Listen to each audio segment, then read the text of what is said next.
old, and they usually have a title page, and they're very thick, because it was the whole length of the song, and you had to crank it originally all the way through. Now, I would not have to do that, because the technicians put in the record player in here.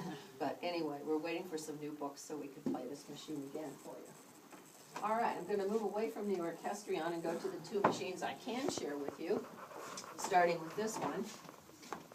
Let me ask you, first of all, have you ever seen a music box with a cylinder in it? Yes. And the cylinder has fine pins all around it, so when you turn it, the cylinder rotates and the pins have comb. Here is the largest cylinder I have ever seen for a hand-operated music machine. And one of these great big cylinders that weighs over 100 pounds fits inside this machine, the street piano. So one of these is in here.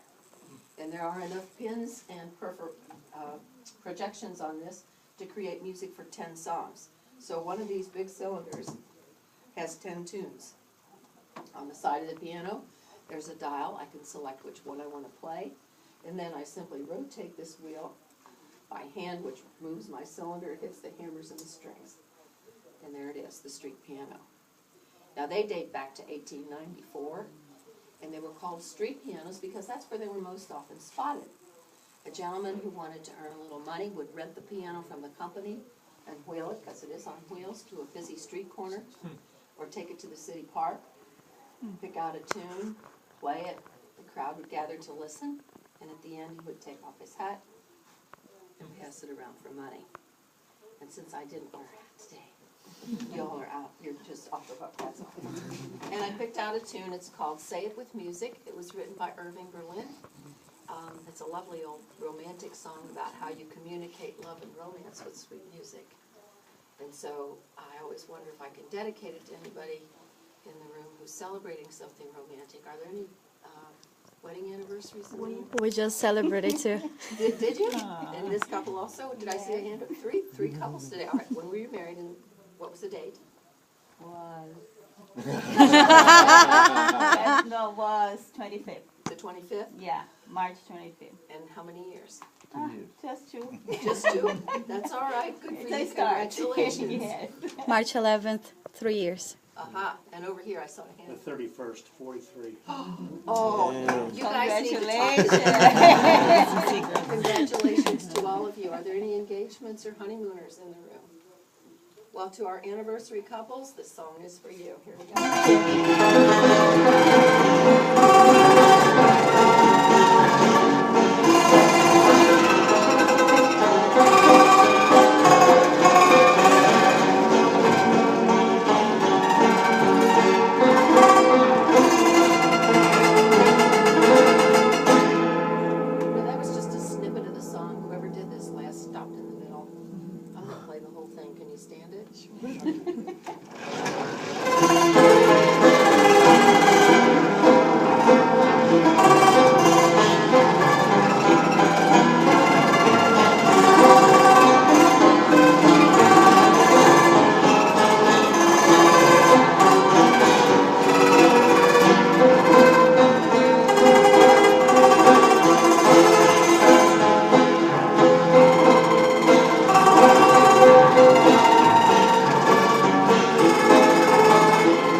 It was created by a company called Autophone in 1889, and it was a very big seller at $6.95, and with it you got 3 songs. Now here's another cylinder with pins, but it's a lot smaller than that, so there's only room for 1 song on it. But you got 3 separate songs. You have to unscrew this end, take it off, and put on a different one. You got 3 songs in the machine for a total of $6.95. And it's sold in the thousands. In fact, it sold so well that Sears, we all know Sears, decided to buy out the autophone people. And they put a whole page in their Sears catalog to advertise it. They reduced the price to $3.25 and published a list of over 100 songs you could buy for it. Each little cob cost only 18 cents. So it was a good deal. And it's easily operated. You turn this handle that rotates the cylinder with pins. That hits the bottom of these valves, and that lets air back here into the reed chamber, and it makes a mini organ sound. And because it makes that kind of a mimic organ sound, these were very popular at $3.25 in the churches in that era that couldn't afford the pipe organs that cost thousands of dollars. This was an easy, convenient buy, and Sears put a lot of hymns and gospel tunes on their list of songs available. If you have a moment before you leave the music room, we have Sears's catalog page over here in the case to my left, and it's kind of interesting to look over some of those old titles. In addition to the hymns and gospels are some old classics like Why Did They Dig Ma's Grave So Deep? Which I won't be playing. I'm going to play a more familiar tune called When You and I Were Young Maggie. Here we go.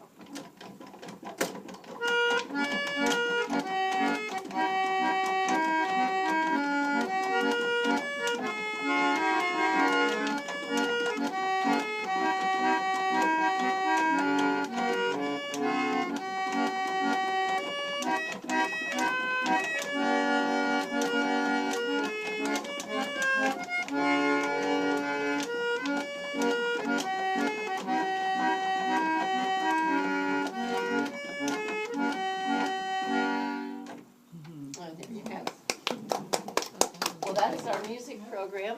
I hope you enjoy the rest. Oh, you have a question, sir? Yeah, I noticed with that one you kept a steady pace, but with this one you varied the pace. Yes.